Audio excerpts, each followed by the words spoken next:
प्रिय आत्मन, कल हमारे पास कई लोग आए और हमारे अपने प्रिय मुकेश जी भी आए।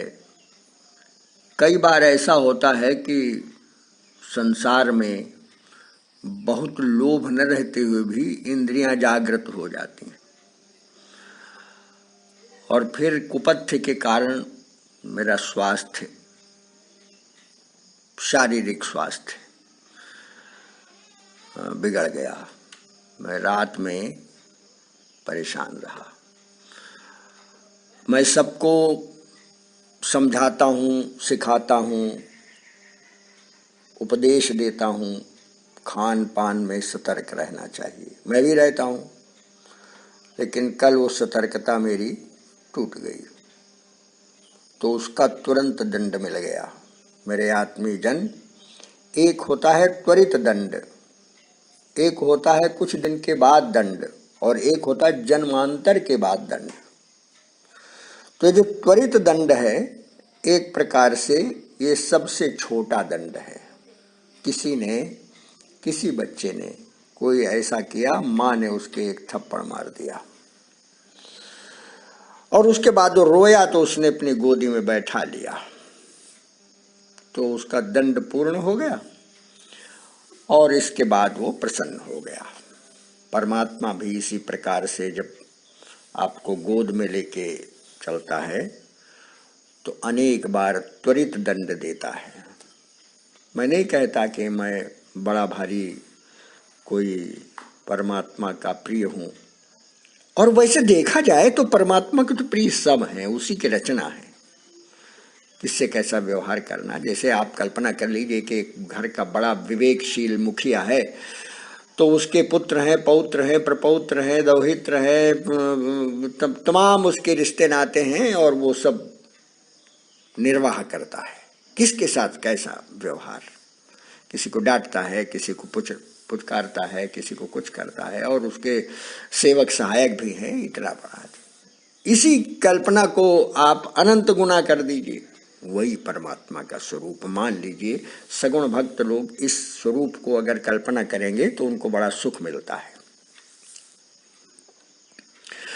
तो अब उसमें अगर आप ऐसी कल्पना करें कि माता पिता दोनों है, वो दोनों, त्वमेव माता च पिता त्वमेव, त्वमेव बंधु च सखा त्वमेव, त्वमेव विद्या द्रविणम त्वमेव, त्वमेव सर्वम मम देव देव।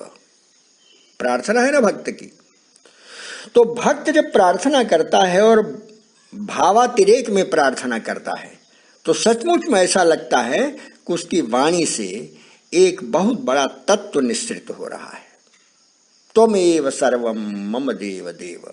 परिवारों में होता है कि पिता अलग है, माँ अलग है, भाई अलग है, ये अलग है, और एक अगर सम्मिलित स्वरूप हो तो उसी के भीतर माँ का वात्सल्य जागृत होता है, पिता का अनुशासन जागृत होता है, भाई का सहयोग जागृत होता है।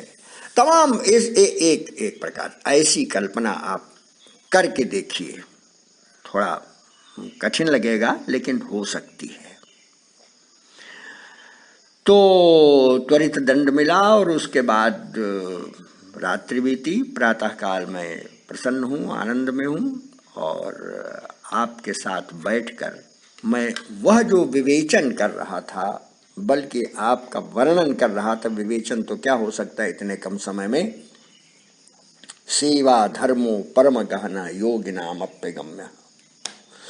तो आज मेरे मानस में एक चित्र भरा भरत जी महाराज का। सेवा धर्म के आदर्श भरत जी महाराज, सेवा धर्म के आदर्श हनुमान जी महाराज,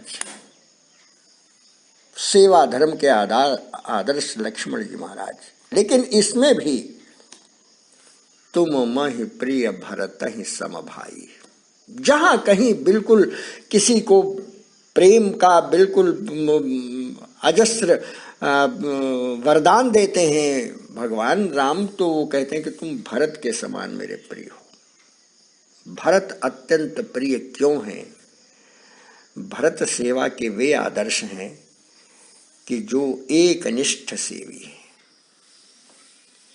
सेवा की एक निष्ठा, ध्यान दीजिएगा, राष्ट्र प्रेम तो सेवा की एक निष्ठा, राष्ट्र के सामने सब गौण है, परिवार के रिश्ते नाते भी गौण हैं।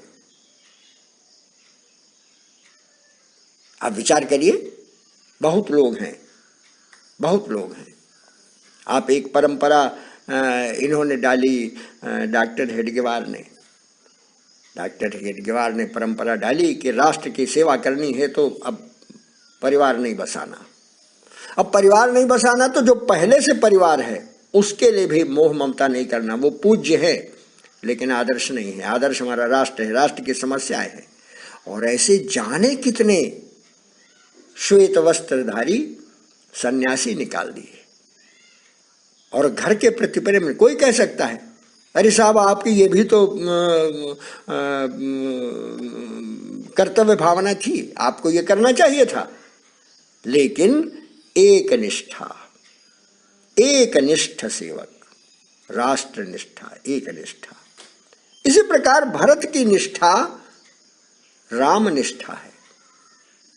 एक राम घर श्याम हित चातक तुलसीदास। तो रामनिष्ठा कैसी है उनकी, आप कथा सब जानते हैं, आपने बहुत बार सुना है, पढ़ा है, बड़े बड़े योग्य कथावाचकों से सुना है, विद्वानों से सुना है, मैंने भी थोड़ा बहुत आपको सुनाया है।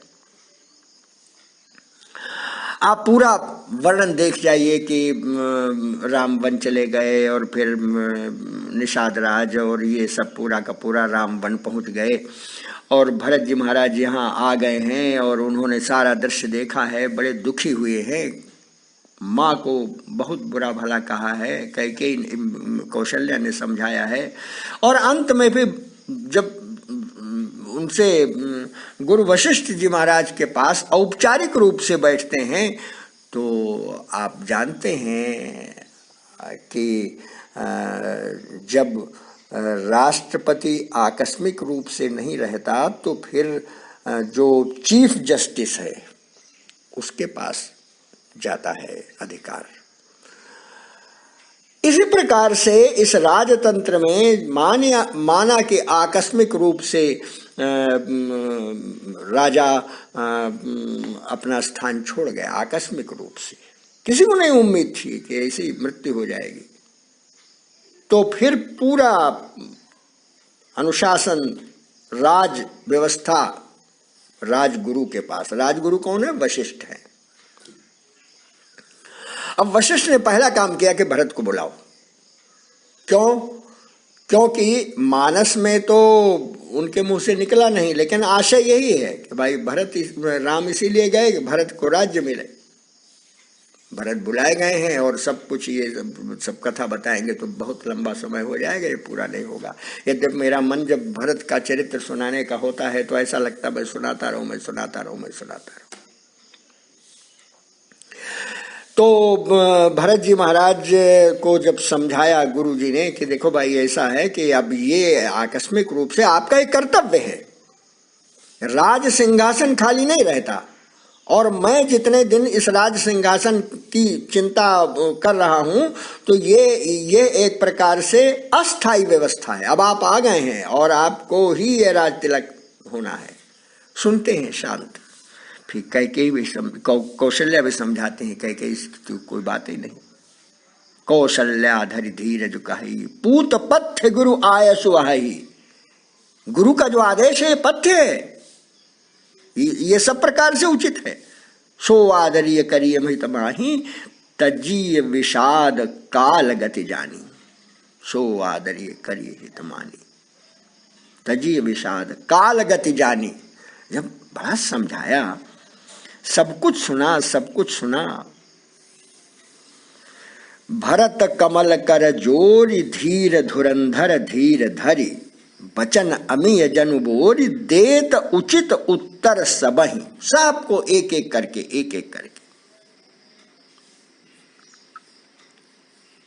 तुम तो देहु सरल सिख सोई जो आचरत मोर भल होई।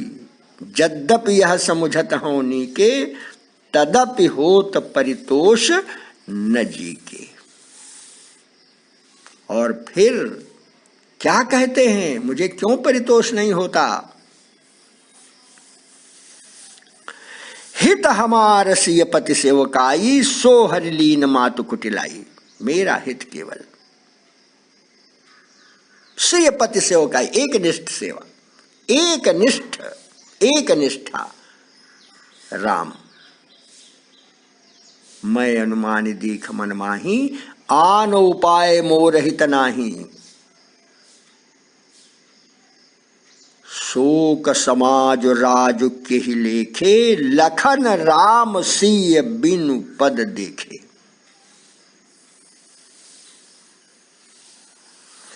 अब आप विचार करिए, विचार करिए। और कहते हैं कि मोहि राजु हठ देहो, जबहि रसा रसातल जाई तबहि।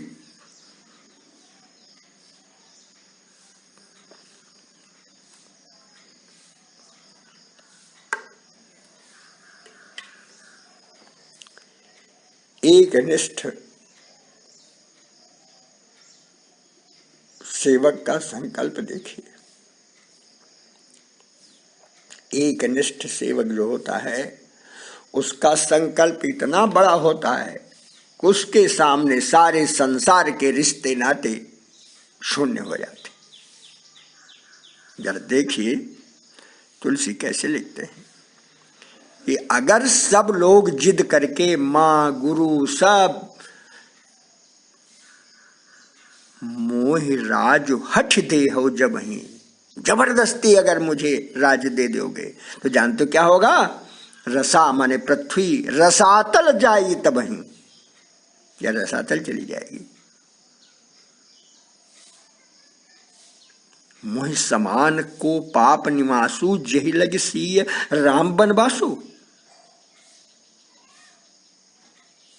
मैं नहीं रोक सकता, मैं करा ही नहीं सकता, राज तिलक नहीं करा सकता।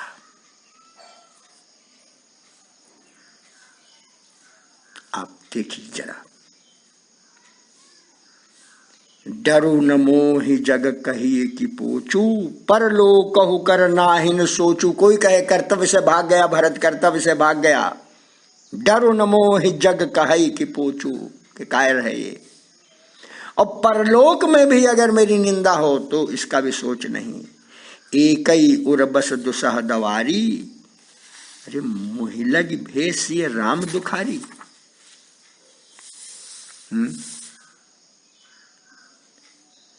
और फिर क्या संकल्पित होकर कहते हैं भरत कि आपन दारुण दीनता कहूं सबई सिरुनाई, देखे बिन रघुनाथ पद जिय कै जरन न जाई। देखे बिन रघुनाथ, भाई कहे संकल्प में मैं वहीं जाऊंगा।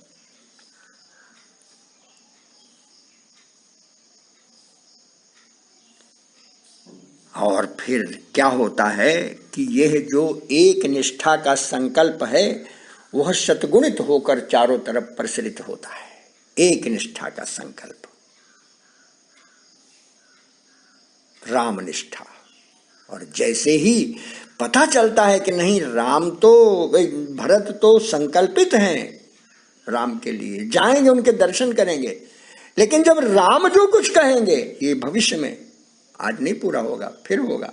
अभी मैं सुनाऊंगा एक आध दिन कि पहले तो संकल्प रहते हम चलते, पूरा का पूरा समाज, वो गुरु वशिष्ठ जो यहाँ राज तिलक के लिए उनको आग्रह कर रहे हैं, वो भी चलने के तैयार होते हैं। माताएं चलने को तैयार होती हैं, कैकेयी भी चलने को तैयार होती है।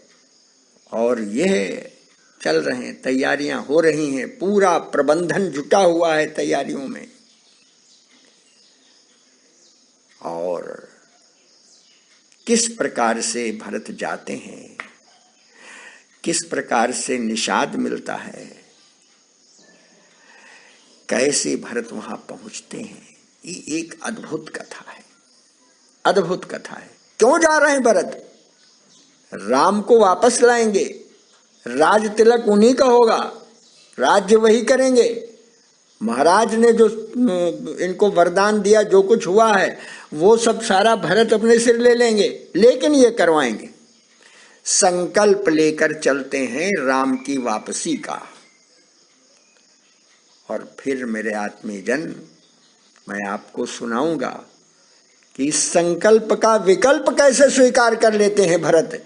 यह भी सेवा धर्म है। सेवा धर्मो परम गहना योगिनाम अप्यगम्य। जिसके प्रति एक निष्ठा है उसका आदेश शिरोधार्य है। एक निष्ठा।